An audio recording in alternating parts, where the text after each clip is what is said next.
Okay, thanks for all of that, Jeff. A little early, I think, to be talking about all of those standings and statistical categories, but we are excited about how we handled the 5-game homestand. I think after a year of not playing in front of our fan base to get sure, we'll schedule 5 straight home games and enjoy the friendly confines of Pinnacle Bank Arena. Now we'll have to take the show on the road, and as Jeff mentioned, we're going to be playing teams in San Diego and California that have, 3 super seniors, 5th year starting, and then 2 other seniors, 4th year players, players that they're just really experienced basketball teams. And so we are expecting just a much tougher challenge, and just going on the road presents its own challenges. So I think we'll learn a lot about ourselves over the next few days, and we're really looking forward to it.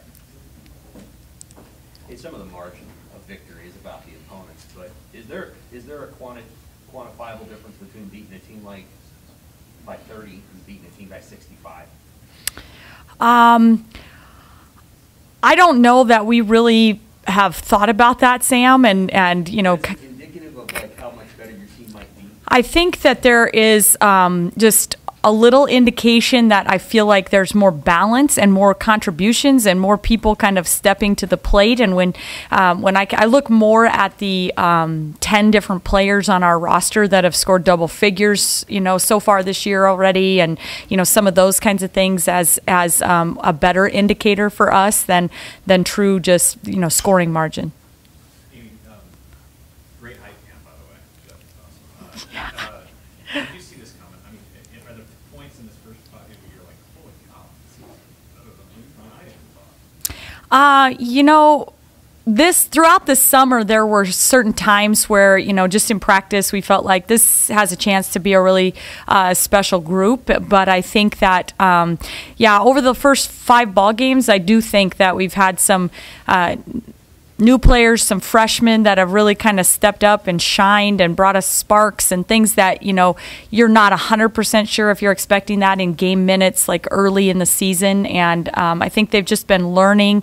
You can almost see every single game that they're getting opportunities to really play significant game minutes, the growth and the learning and the advancement. And so I think that's the part that has really maybe been a little surprising for our staff.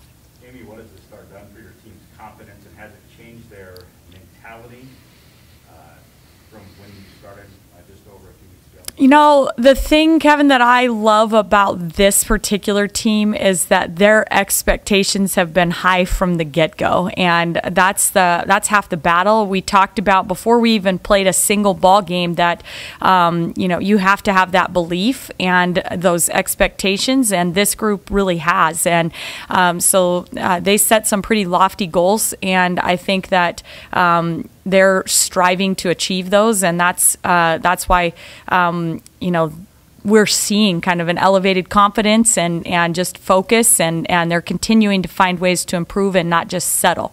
For those folks that have not seen your team play and they see the 100-point games and the offensive rate that you're performing, how do you describe what you are doing that's allowed you to have so much offensive success? I think the biggest thing when we really evaluated it is just the pace that we're playing, and I think it starts with pushing tempo, and we've always known that a player like Sam Hybe can push pace and be special in transition, and Sam's been kind of in and out a little bit here in our first 5 ball games, but I really think with Jazz Shelley and Allison Widener coming in, they both just really aggressively kind of hunt in transition that paint, which creates a lot of offense for our team and just gives us more possessions and allows us to play at that pace that is producing a higher points. Amy, have you been encouraged by sort of not just the amount of points you're scoring, but the balanced scoring, making it, I'm sure, a lot harder for teams to be on just one play? Yeah, absolutely. I feel great about that. I think when we go into ball games facing teams and opponents that have multiple double-figure scoring threats, and it does become a lot more challenging to game plan and find a way to try to slow or shut down all of those avenues. And so I think right now our team is really presenting that to opponents, and we've got some really solid presence in the paint, and we can pound it inside and go at you in that way. We've got some kids that can obviously shoot it from behind the arc, and players that really go in transition, and so I think that that balance is the key that we've been striving for, and we've been able to accomplish it so far. You had mentioned that Jazz is really aggressive, but you also mentioned earlier that I think in the season that she kind of lets the game come to her.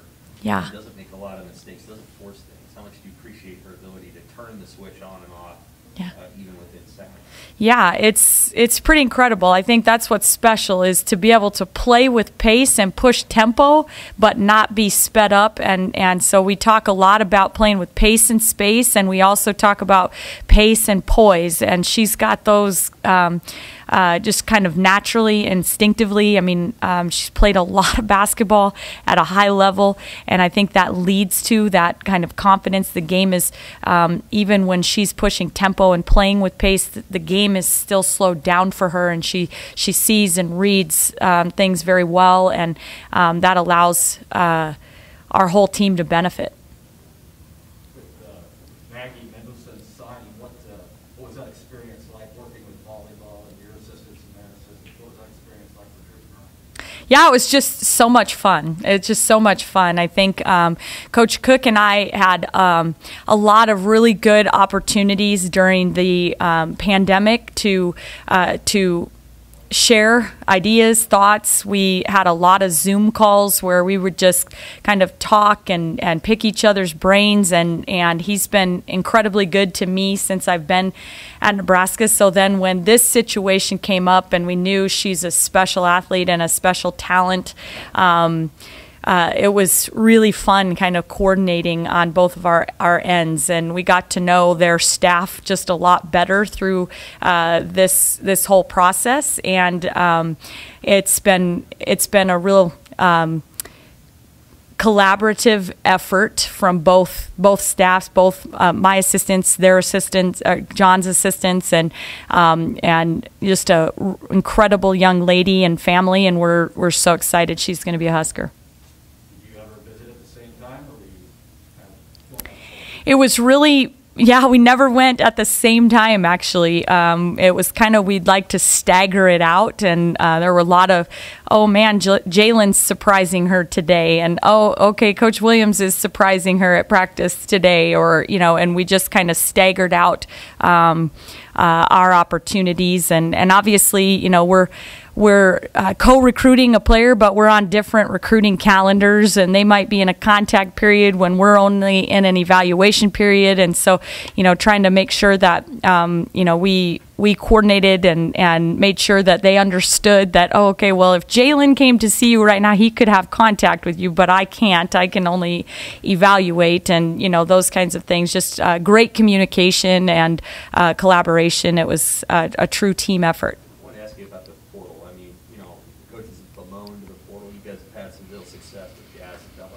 Who handles your sort of portal recruiting, or is that dependent on a specific coach in a specific position?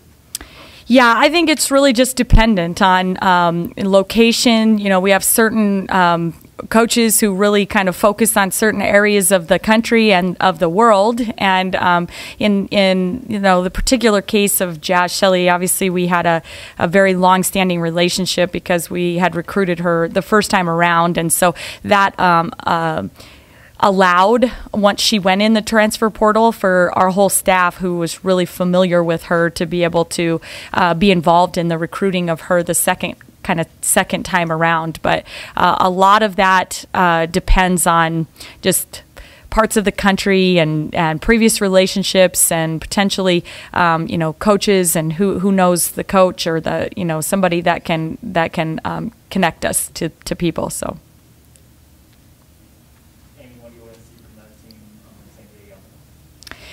I want to see us take a step forward, and I think the girls have kind of identified that they want to strive towards being the best rebounding team in our league, and we're nowhere near that right now. So if we could take steps forward against some really experienced and veteran ball clubs out in San Diego, I think that will ensure that we're continuing to improve.